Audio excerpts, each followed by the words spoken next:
Your voice is one of your most powerful tools.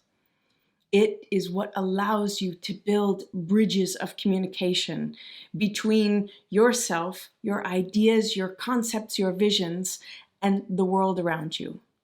Now, often I see folks come in and they say, I don't have a loud voice. I can't talk like those people do.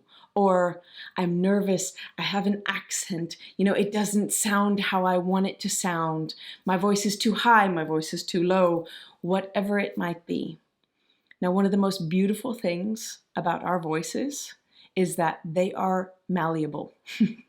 Is that a lot of times what we consider to be a fixed way of speaking is actually simply a habit. And it's a habit that we've grown comfortable with, especially those of us that talk very loudly or those that talk very quietly.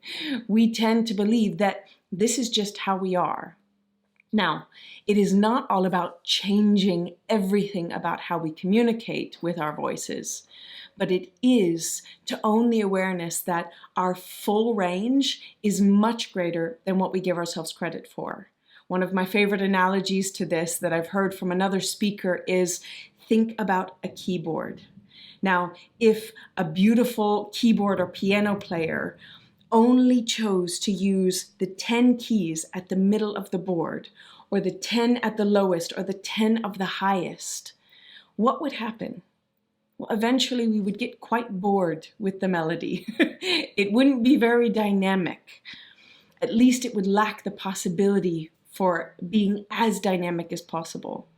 But when we begin to expand our range, when we allow ourselves to play like a rubber band, to stretch a bit, we will still have our zone of comfort where we feel most natural.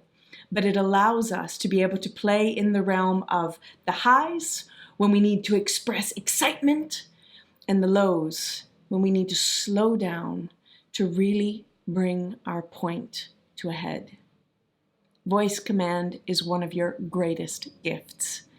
And one of the things that I love working with folks is to expand that range so that they become more powerful storytellers, more at ease with how they communicate, and more in command of their voices.